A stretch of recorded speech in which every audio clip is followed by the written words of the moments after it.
Existence as a web of conditions, the Buddhist way to understand life.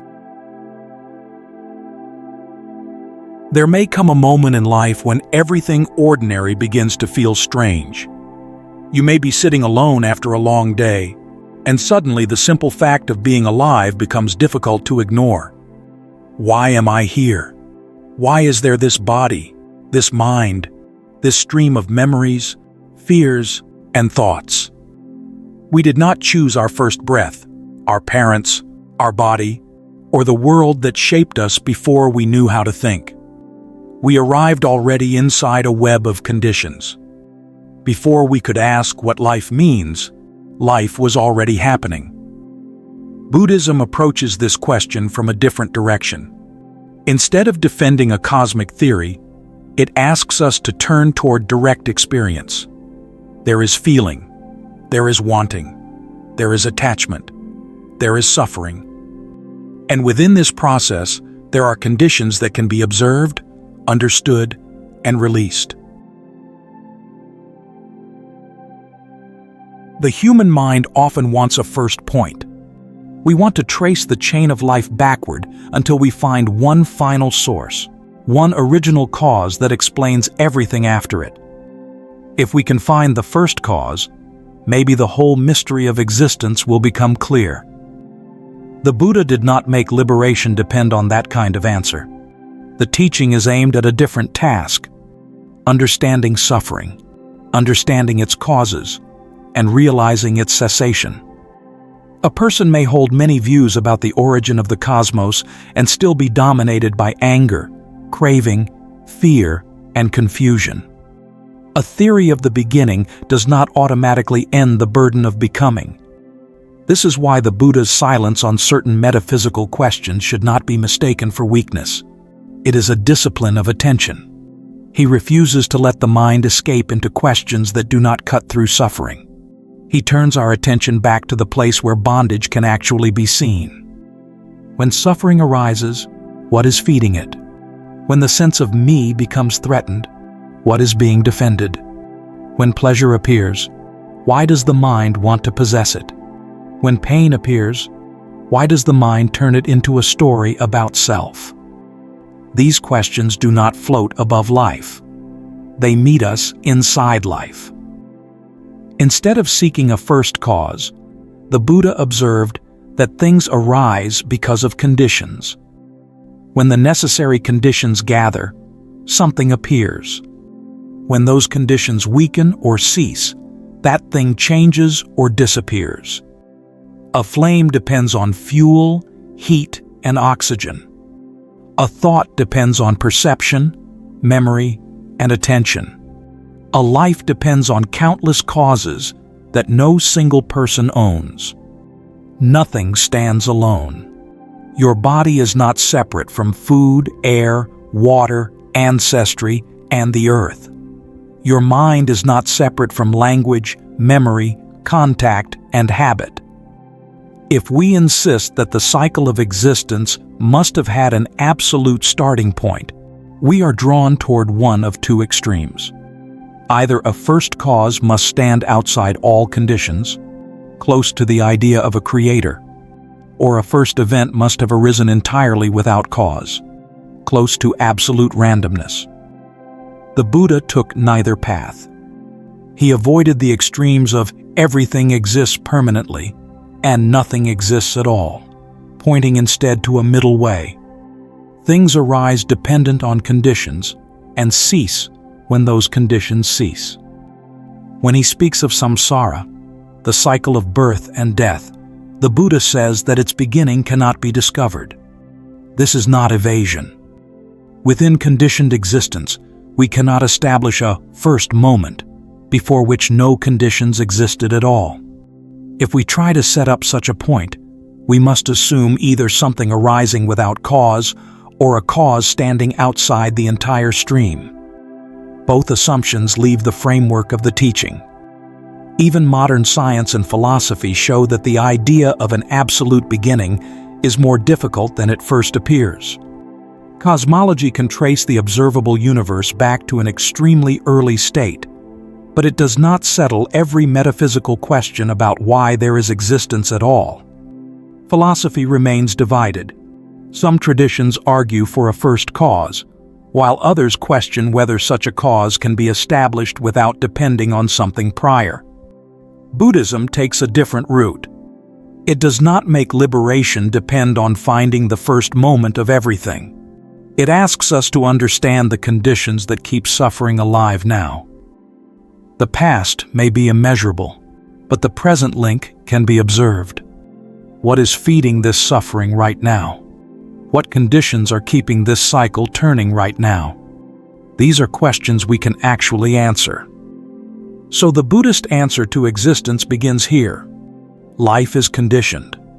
The self we defend is conditioned. The suffering we carry is conditioned. And because it is conditioned, it can be understood. The next question follows naturally.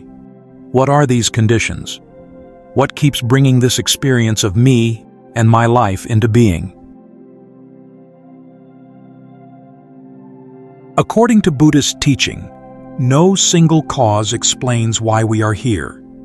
A human life arises from a web of conditions, some visible, some hidden, some reaching far beyond what any individual can control. On the most visible level, we are born because of parents, biology, and the body. No one appears in isolation. When we look more deeply, we are also shaped by intention.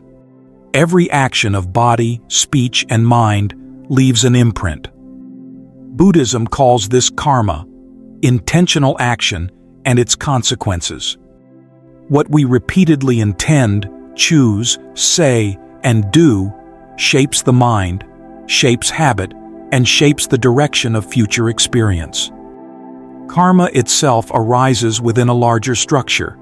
That structure is dependent origination. The classical formula begins with ignorance, failing to see reality clearly. A person can be educated and successful while still being deeply ignorant in the Buddhist sense. Ignorance means we do not truly see impermanence, unsatisfactoriness, and not-self. We treat changing things as if they can secure us.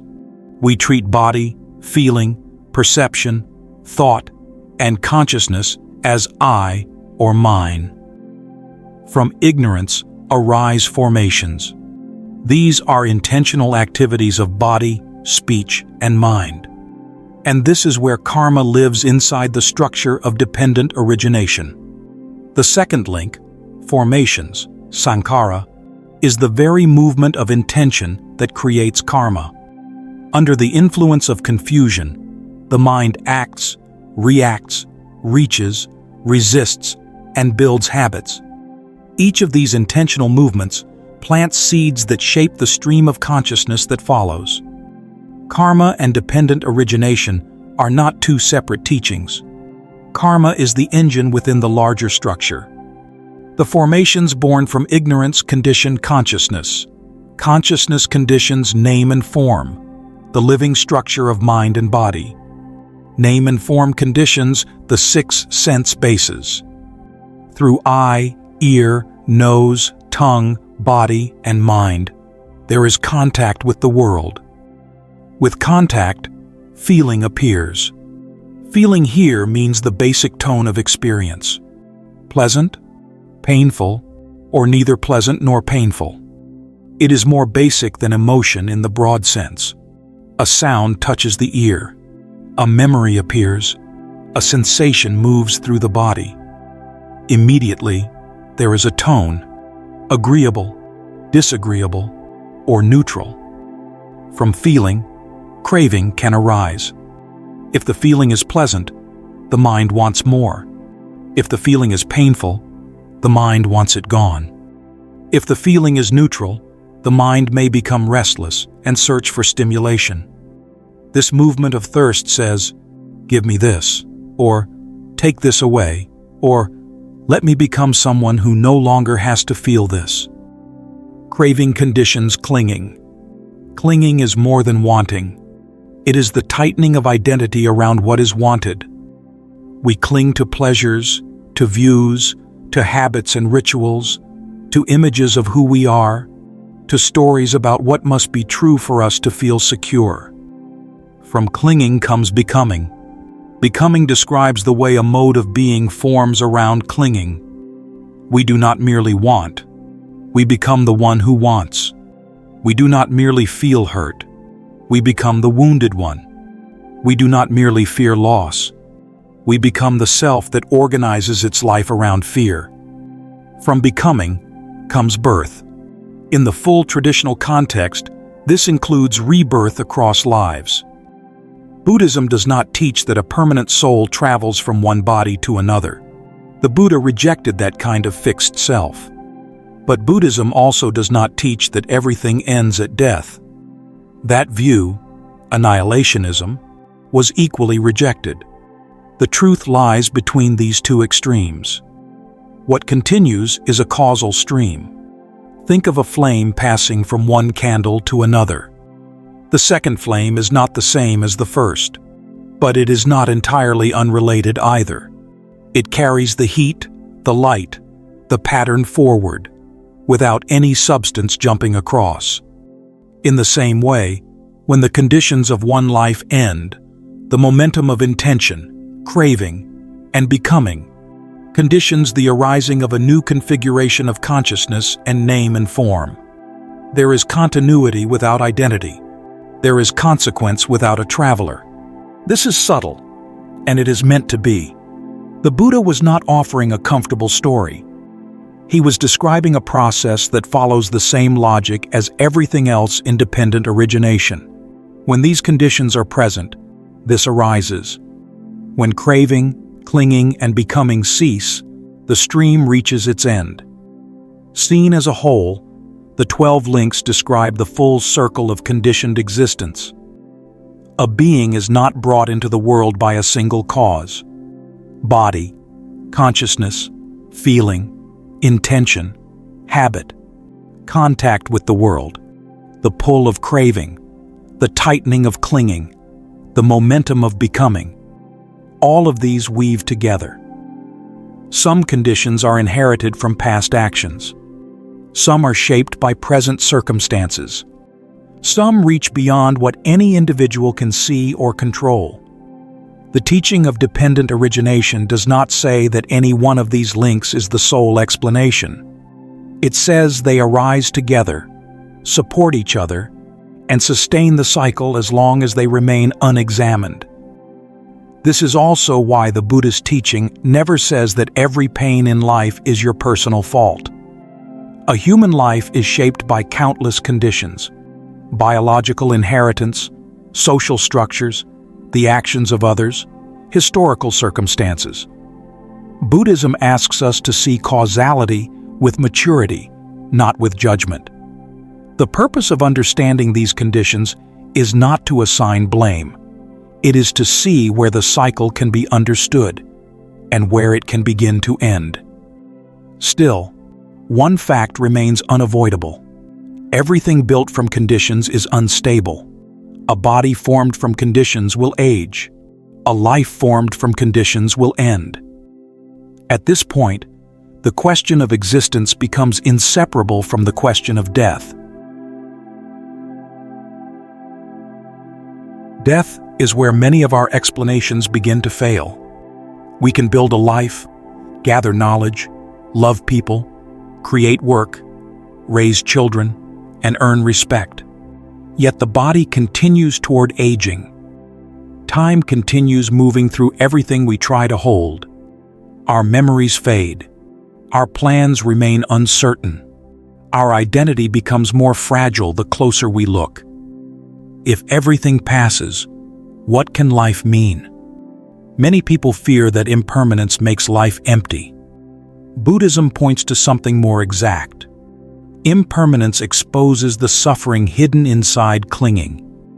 When the mind asks changing things to provide unchanging security, suffering becomes inevitable.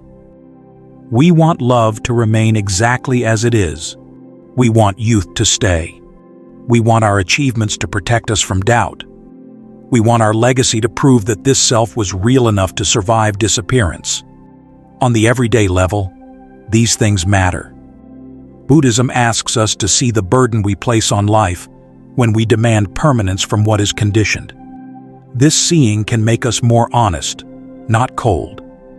Death is painful because there is loss. Buddhism acknowledges that. The grief of separation is part of human existence.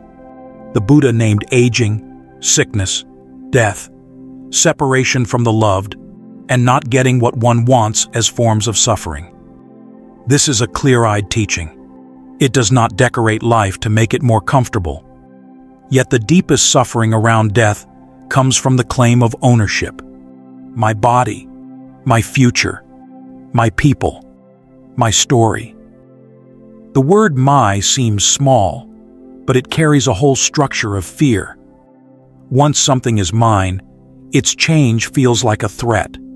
Its loss feels like an attack on the self. Its death feels like the collapse of a world. Death can become a teacher. It shows us which meanings were built on wisdom and which meanings were built on possession. A meaning built on possession says, "This must remain mine for my life to be valid." A meaning built on wisdom says, "This is precious because it is conditioned, fragile, and shared for a time." When we cling to people as extensions of ourselves, love becomes fear. When we cling to success as proof of our worth, work becomes anxiety. When we cling to life as something we own, death becomes the ultimate humiliation of the ego. What is this self that wants to be secured? Is it the body? The body changes. Is it feeling, perception, thought, or consciousness? All of these arise and pass. The more closely we look, the more we find a process instead of an owner. If there is no permanent owner, then love does not have to become possession. If death is certain, then resentment becomes costly. If the self is constructed, then defending it at all costs begins to look unnecessary. A person may spend decades trying to become someone successful, someone admired, someone safe. Then death stands at the edge of the story and asks a question no achievement can avoid. What has all this becoming done to the heart? This is a hard question. It is also a merciful one, because it brings us back to the present. It asks whether our love is mixed with control, whether our ambition is mixed with fear, whether our search for meaning is secretly a search for a self that cannot die. When you feel pain and do not turn it into hatred, something changes. When you feel desire and do not become its servant, something changes. When you feel fear and do not build an identity around it, something changes. When you love someone and remember that they do not belong to you, something changes. When you face death and let it teach you what cannot be owned, something changes. This is a different kind of meaning. It depends on wisdom, compassion, and release. It does not depend on being remembered forever or turning life into a monument to the self. From a Buddhist view, the meaning of human life is found in understanding the conditions that create suffering and learning how to end them, instead of trying to make the self permanent. Death shows the urgency of practice. If life is brief, then the way we meet each moment matters. If people are fragile, then cruelty is a waste. If the self is not as solid as we thought, then so much of our defensiveness can soften. A human life is rare in Buddhist teaching because it offers the possibility of practice. We can experience suffering and also understand it. We can be driven by craving and also observe craving. We can inherit ignorance and still develop wisdom. This is a remarkable possibility.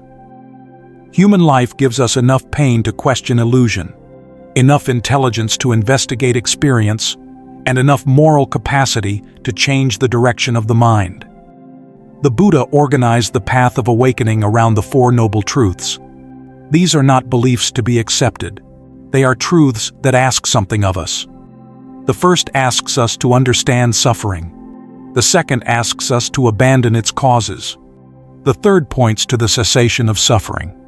The fourth describes the path that leads to that cessation.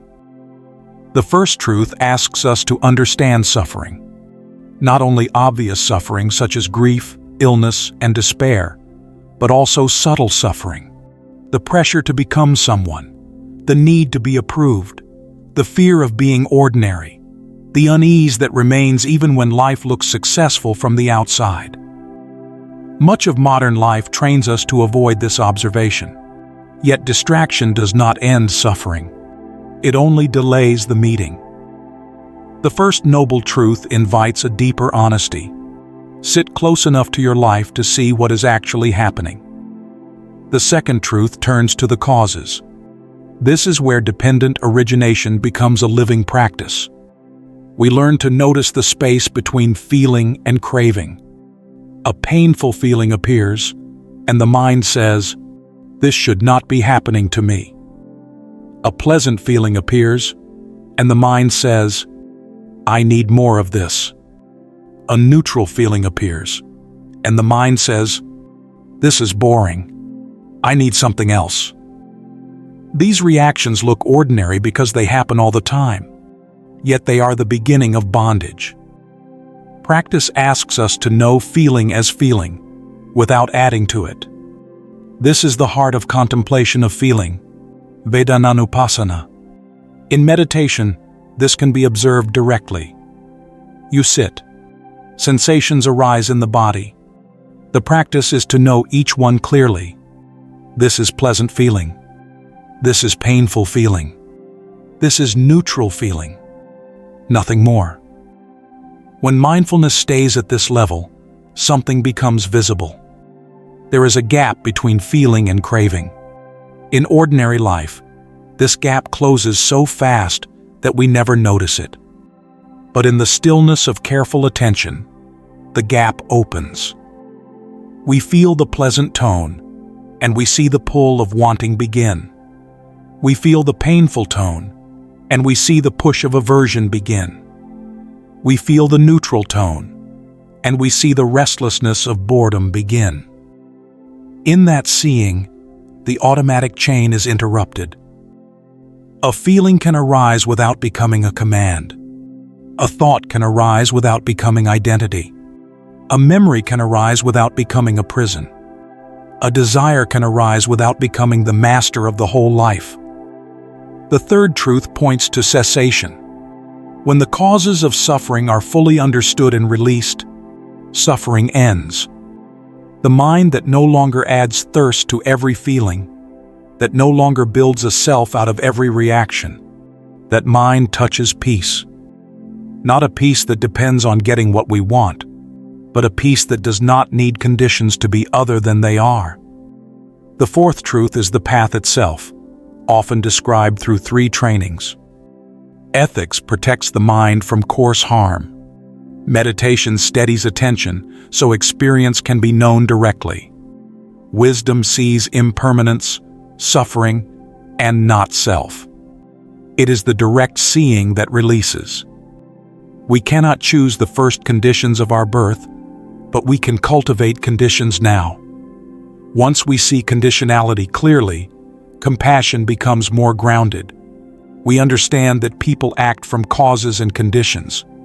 This understanding never excuses harm. It prevents the heart from turning every harmful person into a fixed monster. The same insight applies inwardly. Our worst reactions did not appear from nowhere. Seeing this helps us take responsibility without self-hatred. Responsibility asks for change. Self-hatred only builds another painful identity. Compassion in Buddhism is not a vague feeling. It is the intelligent response to suffering. When we see that beings are caught in conditions, we naturally become less interested in adding more suffering to the world. Speech becomes more careful. Action becomes more thoughtful. The wish to be right begins to lose some of its power. The wish to understand becomes stronger. Awakening means seeing mental events clearly enough that they do not automatically become self. Anger may arise. Mindfulness knows anger as anger. Fear may arise. Mindfulness knows fear as fear. The practice is to see what is present without building a house inside it and calling that house me. Not self should never be understood as a denial of ordinary existence. You still have a body, a name, responsibilities, and consequences. The teaching points to the absence of a permanent, independent essence inside the changing process. When this is seen, the grip changes. We can care without clinging as tightly. We can feel pain without turning pain into identity. We can admit mistakes without becoming the mistake. This freedom may begin in small moments. Someone speaks harshly, and for once, you feel the heat of reaction before you answer. A desire appears, and for once, you see the restlessness inside it. A memory returns, and for once, you know it as a memory instead of entering the old world completely. A fear of death appears, and for once, you let it reveal what you have been clinging to. These moments may seem ordinary, but they interrupt the chain where we can actually practice. A human life becomes an opportunity to understand how existence is being constructed. The place where craving can be seen, clinging can loosen, and becoming can lose its authority. This is why the Buddhist answer to "Why are we here?" is inseparable from practice. The answer is not complete until it changes the way we live.